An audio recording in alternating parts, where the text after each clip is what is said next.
matra swarupam rupam tasyagrajamurupuring maturim goshtavatim Radha kundam girivaramaho radhika madhavasham prapto yasya prathita kripaya shri gurum tam natosmi.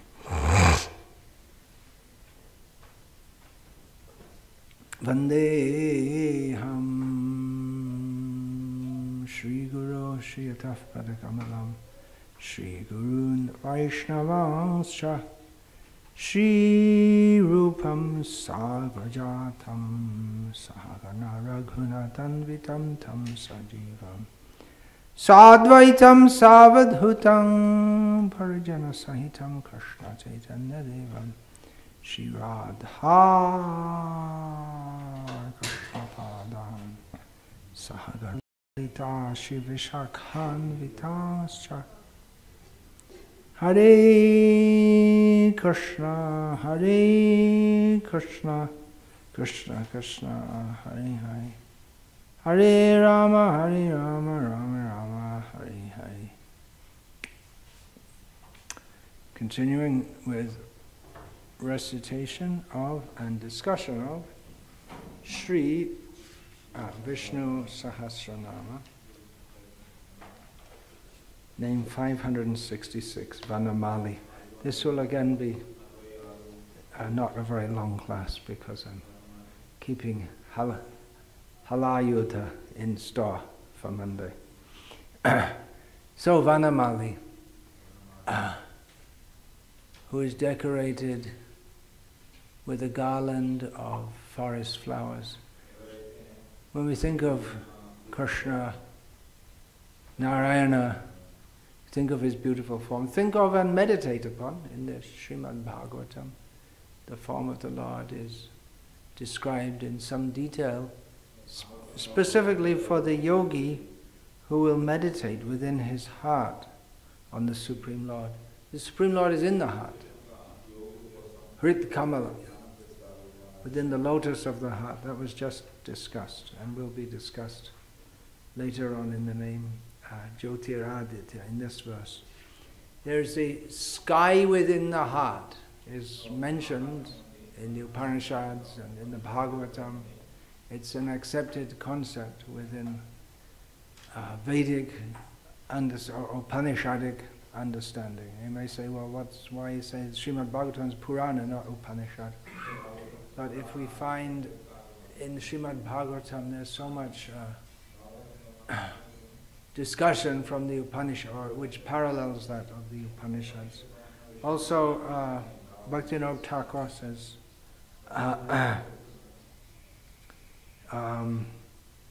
what is that? Jibera kalyana shadana kam jagate ashe madhuranam abidati mira tapana rupe hridgagane biraje.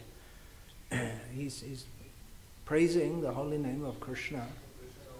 He says that desiring to benefit the conditioned souls, the holy name of Krishna has come to this world and is like the sun which arises to dispel the darkness and resides within the hridgagam, the sky of the heart. So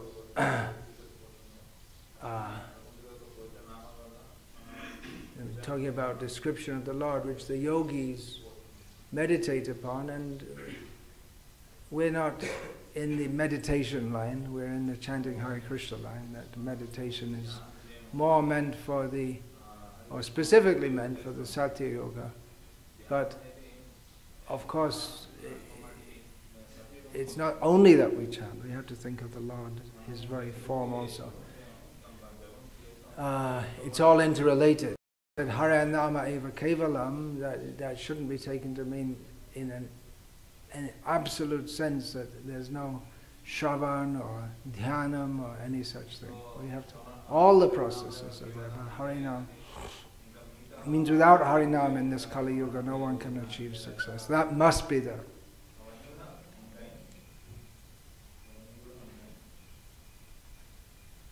So, when we think of the form of the Lord, well, we begin at His feet, and then we work up, and as described in Shastra.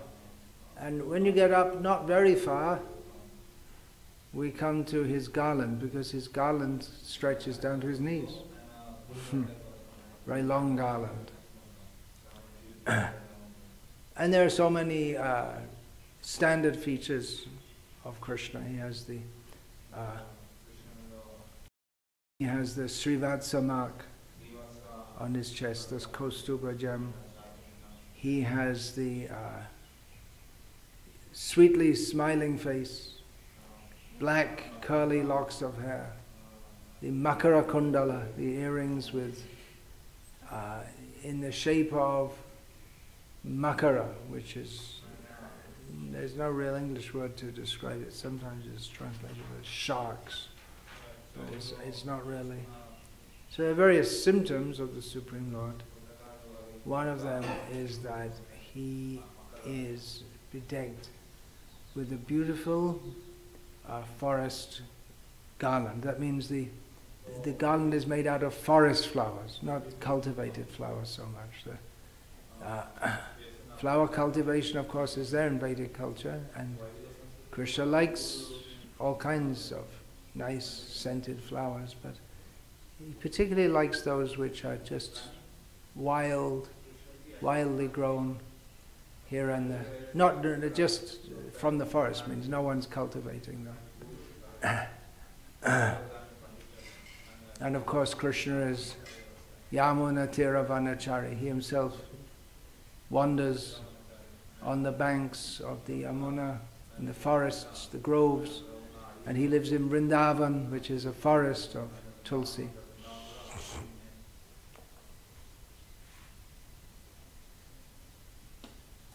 So he's a forest dweller.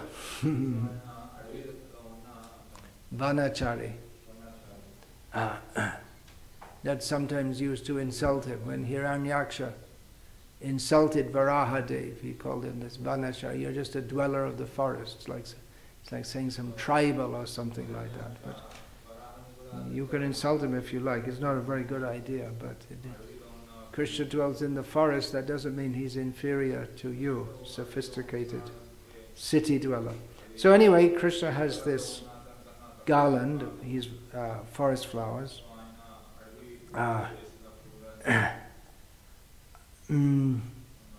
Of course, he's not the only one who can have a forest. Anyone can wear a garland of flowers. But so this is a well-known and common and popular name of Krishna. I don't know so much in South India, but certainly in Bengal it's a common name. Nowadays, of course, the culture is changing, but until recently it was a common name. And it's understood, Vanamali can refer to anyone, but it's understood to refer to Krishna. Yeah. And particularly he wears the Vaijayanti Mala, which says the garland of victory. And a specific feature of that, it's very long down to the knees and is made of five kinds of flowers with 5 colors. And I was trying to think what those 5 colors could be, because we don't see blue flowers. White, yellow, red, these are common enough. Blue flowers you do see sometimes. Even green flowers you see sometimes.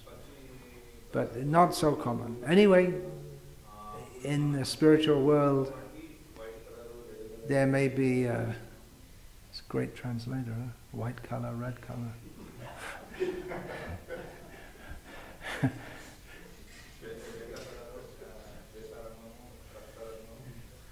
Shweta Rangamu. Huh? Lu is it, or Rangu? Oh, I see. Shweta Rangu. Just in Tamil you put a m at the end, and in Telugu you put an u at the end. And then you just go on with all the same words. Actually, I've been listening to Gokul Chandra Prabhu speaking on Kamba Ramayana, and Krishnadas is translating it. There's so many words in Tamil which are directly from Sanskrit. So many. It's bogus that it's a completely different language. Or maybe they say it's contaminated by Sanskrit or something. And very good words. Sahodara, they use for brother, sahodari for sister. Very good. In North India they don't say that. They say behin or bhai. Even in Bengali no one says such words. They say bon, bhai, like this. Anyway, getting back to Vanamali, Krishna.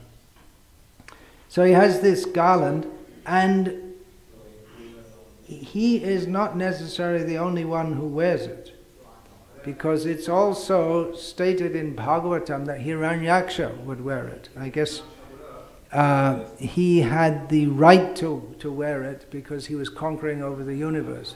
But not Krishna's garland, but a Vaijayanti mala. A garland like that. It's just like, I take it then to be a symbol of prestige, just like only the king can be served with the chamar. Only that you'll find in the, that we'll read on Balaram's appearance day, how the Kauravas, when Samba stole or kidnapped Lakshmana, then the Kauravas were very angry at the Yadus, and they said only because we allowed them that they can use the symbols of royalty like the chamar. Otherwise, they can't use it. So it's symbolic. The Vaijayanti mala is symbolic of someone who's victorious. And of course, Krishna is always victorious. Ajit. So he's victorious. So Krishna wears it. Then in his pastime of Yamuna Karshan Lila, calling or pulling the Yamuna toward him, he was also, after bathing in the Yamuna, then I believe Yamuna herself came and offered him a Vaijayanti garland. There are some very beautiful verses in Bhagavatam describing him wearing this garland. One of them is one of the most famous verses describing Krishna. Probably the most famous verse describing his form. When I say famous, I mean, if you ask 99.99% of the world population if they ever heard this verse, they have no idea whatsoever. But among those who take pleasure, smaranti nandanti, in remembering Krishna, this is one of the favorite verses. From the gopis, they are remembering Krishna as he's out in the forest and they have to stay at home. So sometimes they get a little chance and they come together and they glorify Krishna. So it doesn't only describe his garland, but it describes so many factors about him. Baha pirang natavaravapu karnayo karnikaram bibhrabvasa kanaka kapisham vaijayantim chamalam. Did you hear that? Vaijayantim chamalam randhran vena adhara sudhaya purayan.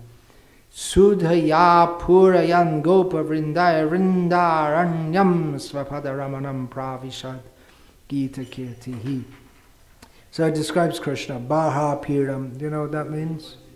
Anyone has any idea? We sing in the Brahma Samhita, Bahavatamsam. So Barha means peacock feather.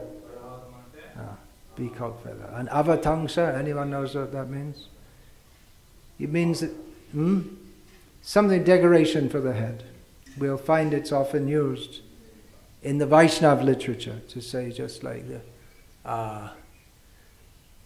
Yadukola Avatangsha, something like that.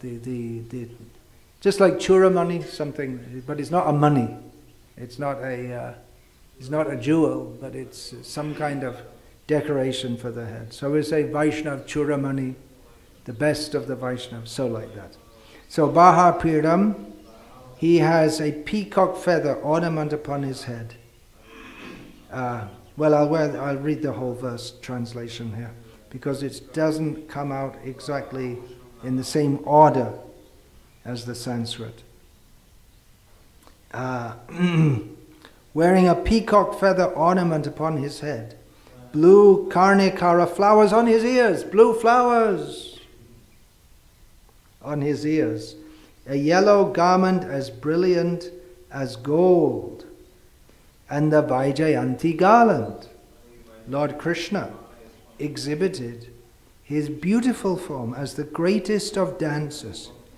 Natavaravapu, his transcendental form is the greatest of dancers, as he entered the forest of Vrindavan, beautifying it with the marks of his footprints. He filled the halls of his flute with the nectar of his lips, and the cowherd boys sang his glories. So sometimes the gopis, they say that, we're just simple cowherd women, and we're just ordinary people. Gehang Jushang. We're just housewives, we don't know anything. But we see they're very beautiful, Sanskrit. They're able to, it's just in conversation. They discuss among themselves. How do you know? How can Shukadev says that? How does he know? How does he know what this? He's a parrot in the Leelas, so he knows what he's listening to them, and then he comes back as Shuk the Shri Shuka Uvacha. He comes back and speaks to Parikshit Maharaj. So it's not just his imagination; it's a fact. Also, there's a very beautiful description of him, which is not so well known.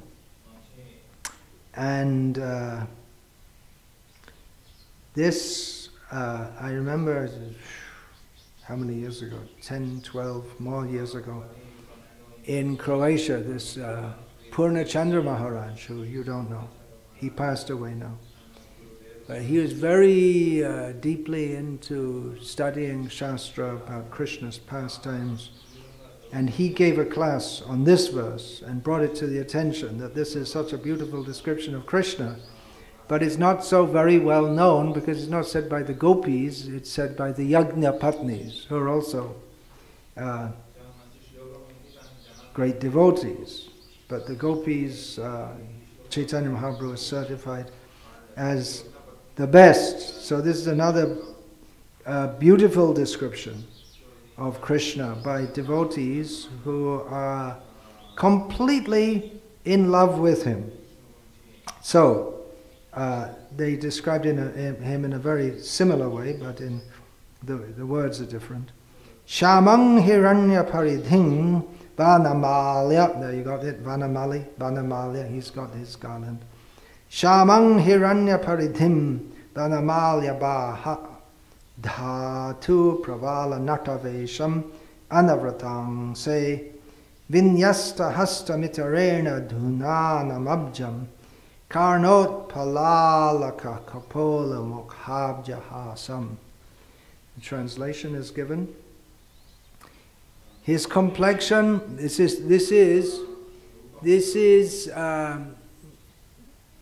the Baha Pidam Natavarvapu, that verse is spoken by the gopis in remembrance of Krishna.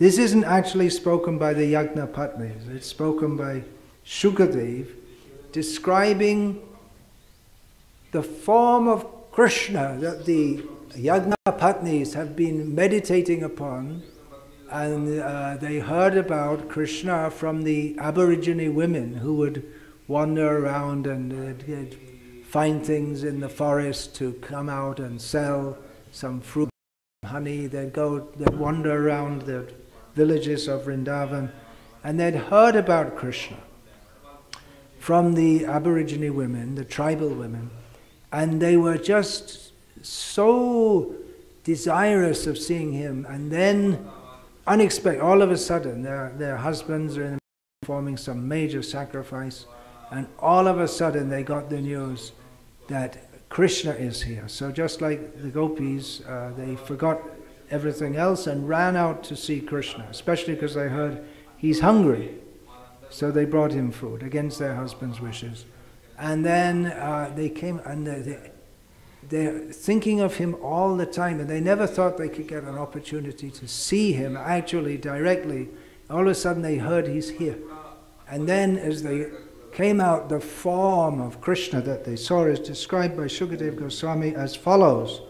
His complexion was dark blue and his garment golden, wearing a peacock feather, colored minerals.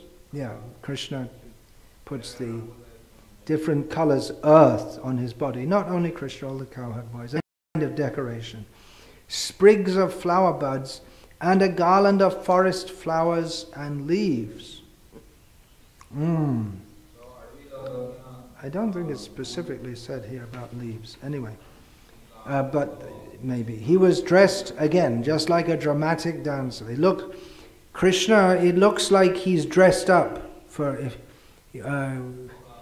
often when I go for programs, public programs, there's a drama. So then I give a speech, then go behind the stage and see all the devotees are all dressed up in their different roles. Someone is Krishna, someone is Jamil, someone is the Yamadutas. They're all dressed up in different ways. So Krishna, even though he's a simple village boy, he always looks as if he's dressed up for acting, because he looks so grand. So, it's described about Krishna that he rested one hand upon the shoulder of a friend and with the other twirled a lotus. Lilies graced his ears, his hair hung down over his cheeks, and his lotus-like face was smiling. So this is the description of how the Yagyapatnis first saw Krishna. Now, in the commentary by the Acharyas on this, citing Shastra, they say that he is called Vanamali because he is adorned by the Vaijayanti garland, which is the presiding deity over the Panchabhutas and the Panchatanmatras, and also the quality of fragrance. So the Panchabhutas are earth, water, fire, air and ether, and the garland is the deity for that, the garland that Krishna wears. And the Panchatanmatras, that means Roop, Shabda, Sparsha, Gandha, and what's the other one? Shabda. Hearing, touching, tasting, feeling, smelling. So they're interrelated. The five no, not earth, the elements are interrelated with the senses. Because the senses can experience, you can touch, the sense of touch is there. You can touch the earth, you can touch, you can feel it, you can feel the water, like this. So the five colors, they represent the five tanmatras. And the idea is that the whole universe is made up of these elements, and the universe is just like his garland is hanging on him. And he says in Bhagavad Gita, in other words, the universe rests on him. Everything in existence rests on him. He is the basic principle of existence. As he says in Bhagavad Gita, Ataf parataram nanyat kinchid asti dhananjaya mai sarvamidam protang sutre manigana eva. He says there is no truth superior to me, not even slightly. He says that everything rests upon me as pearls are strung on a thread. So this idea, he wears the Vaijayanti mala, which symbolizes that everything in existence rests upon him. So remembering this, we can divert our senses to touch, taste, smell, feel, and hear in his service, and not divert it to the outside material world. So again, the forest garland, that's Krishna. He likes everything simple and nice. Cultivated flowers can also be used for Krishna. And generally people keep a garden. I don't know about now, but it used to be common before Vrindavan became developed and commercialized, that people would go to Vrindavan and they'd have a little cottage, and they would have so many flower trees and make nice garlands for Krishna. Not only in Vrindavan, everywhere. People in the village, householders living at home, they'd specifically plant nice trees for the pleasure of Krishna. I don't have my Bengali somewhere. What is that? Bhaktivinoda Thakur says that Yuti Mala, I can't remember now. He says he has the desire to make a. Now I have to find the song. Gauragrama Dhame Bhajana. What is that song? Anyway, he says he has the desire to make a nice cottage in Navadvip Dham, which is different from Vrindavan. I don't know how I can find this now. And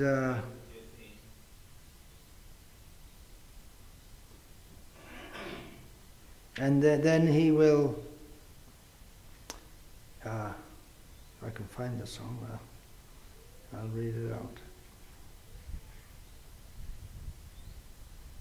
But I don't know if I'm going to find it just off the top of my head. Oh, so many nice songs. Oh yeah, here it goes. Well, I'll read the whole song. We have plenty of time. Gauragrama Dhame Bhajana Anukule Mathura Sri Nandishara Shamutule. So he has the idea, Tahi Maha Shurabi Kunja Kutire Boitabu Ham Sura Toteni Tire. It's all mixed, Bengali and Hindi, or maybe Maithili. So he's saying that he has the idea to, in Surabi Kunj, which he actually did, he went and lived there, to make a little cottage there on the bank of the Ganga, or actually Saraswati, Jalangi, in Gauragrama Dham, and to perform bhajan, Krishna consciousness, in a very favorable way there. Knowing this Gauragrama is different from Mathura Mandal. Gaura Bhakata Priya Besha Dadhana Tilak Tulasi Mala Shobhamana.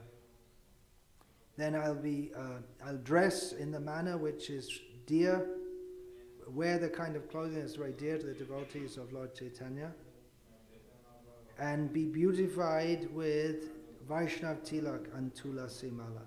Then, here we go. Here some of the trees. Champaka Bakula Kadamba Tamal. Those are the name of some of the trees.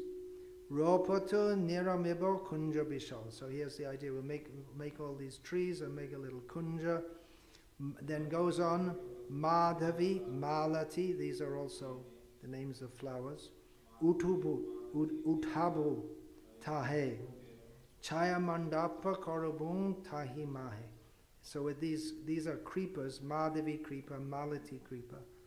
So he'll make a shade, Chayamandap, the covering for shade using these creepers. Ropabu Tatra Kushuma Bonaraji. Then he'll plant there and make almost a forest of the kusum, the one kind of lotus, and Juti, Jati, Mali, Biraja Boshaji, and decorate that with, I don't know, I have no idea what the English name is. Uti, Jati, Mali, I think they're all varieties of jasmine. So, Uti, Jati, Mali, Mali means Malika. You have that. It must be in Tamil also. I say Maliga, ga. That's the same thing. Saji Monche Bashaubo Tulasi Maharani. And the best of all flowers is Tulsi, best of all plants, and she will be placed on a plinth. Kirtana Shajja Tahi Rakabawani. Then I'll bring and keep there all the items needed for kirtan. It means principally the instruments, kartal and mridanga. Vaishnava Jana Shaha Gaubu Nam. With the devotees, I'll sing the holy name. Jai Godrum, Jai Gaur Ki Dham, and call out Jai Godrum. All glories to the holy Dham of Chaitanya Mahaprabhu. Bhakti Vinod, Bhakti Anukul, Jaya Kunja Munja, Shura Nadikul. So Bhakti Vinod sees everything favorable, and he says all glories to the kunj, the munj, it's kind of grass that grows there, and the banks of the Ganga. So that's his song. So we can grow all nice flowers and make nice garlands for Krishna, and Krishna will be happy. Yeah, now there's a picture of his forest flower garden. It's a very old picture. This must be late 1960s or early 1970s. Old by historic standards.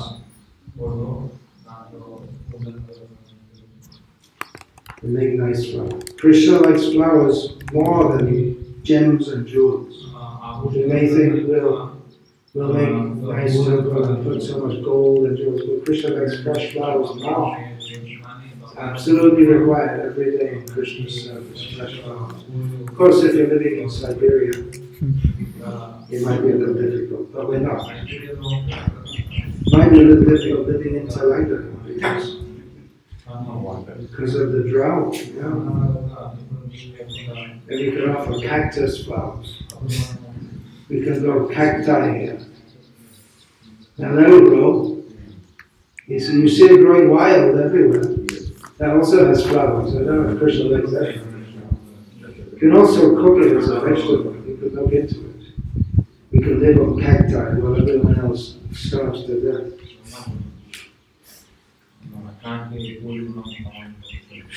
It's really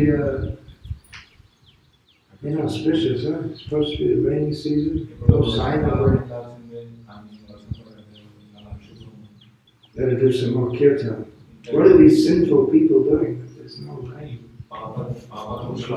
Slaughterhouse in Hyderabad, the biggest one in Asia.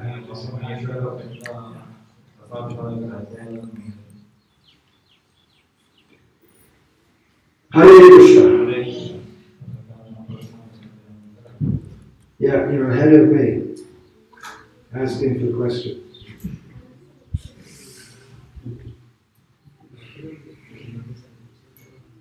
Yeah, anything? Yes.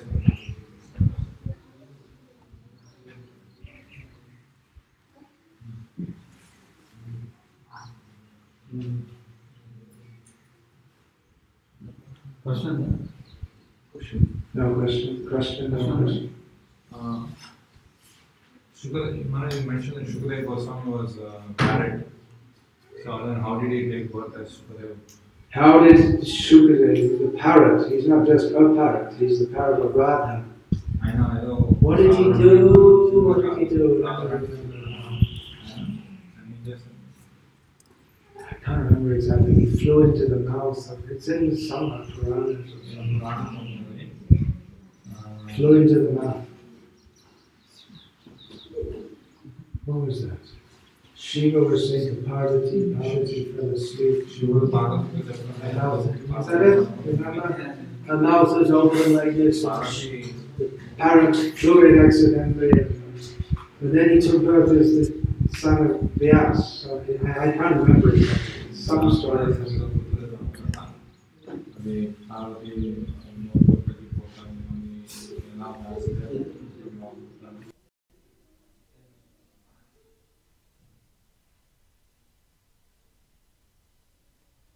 You remember the story? You remember something like that, but not exactly. You know it? Yeah? Shiva's telling pastimes to Parvati. She falls asleep. Oh, what was going on? Yeah, every so often he asks her. Yeah, did you hear? Did you hear? Because he's afraid she'll fall asleep. But actually she fell asleep. But there was a parrot who was listening also. You know the story, yeah? So he was saying, yes, yes, yes, yes. And Shiva was just closing his eyes. One time he opened his eyes and saw that his wife was asleep a long time. You see, it's an old tradition, falling asleep in Bhagavatam class. And then what happened? Then he cursed the parrot. So Parvati became what? The wife of... Oh, I see. She became the fisherman's daughter, Satyavati. And then, but then she became the mother of Vyasadeva. Fisherman's daughter means mother of Vyasadeva. No, fisherman, not this corrected in, not Uh-huh. Satyavati. Not this son, another one. Then? And then the parrot was born and Shukadeva. I see. They got born separately. That fisherwoman pastime is different. Shiva It's a different one, huh? Shiva also comes there to that village and he kills a big whale there and gets married to Parvati. That's the Tamil version, is it? That's in Madurai. He gets married to her, Meenakshi. That is different. This is different. This is a different one. So he marries her several times. He married also in the Himalayas, because that's her home place. Yeah, Haimavati, Parvati, those names are there. I was just thinking yesterday, I was trying to work it out. I tried to look it up on the internet.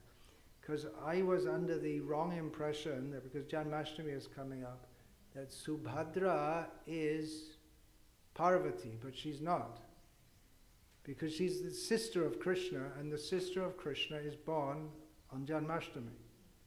But that she is Vindhya, Vindhya Vasini and Bhadra, Kali, she has all these names, which are given. Krishna says her name is Krishna. He tells so you'll be known by all these names. None of the names are there, Subhadra. Then I found out that she's actually quite younger than Krishna, because she's a daughter of Krishna, Vasudeva and Rohini. So that must have been after Krishna killed Kamsa. Then Rohini went back to Mathura. But I'm just trying to think, because, okay, but the names given there is not Parvati. That's another appearance of the same Durga. That's one of the names given her.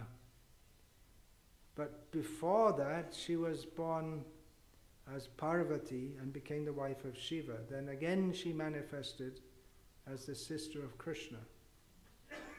So she was already there in the world, but she manifested again. And then she became worshipped in different parts of the world. It needs more looking into.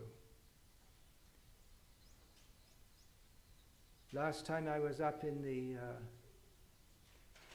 Himachal, in the foothills of the Himalayas, where naturally the people, they're inclined to worship because she's from there.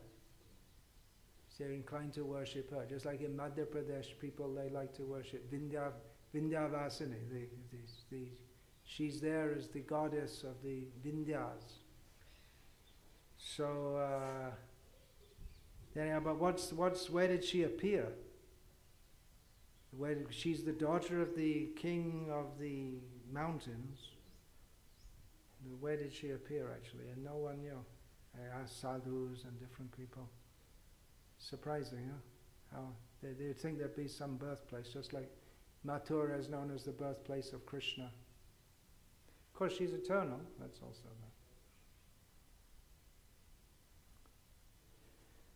that. Okay, Hare Krishna, Krishna Krishna, Hare Hare, Hare Ram.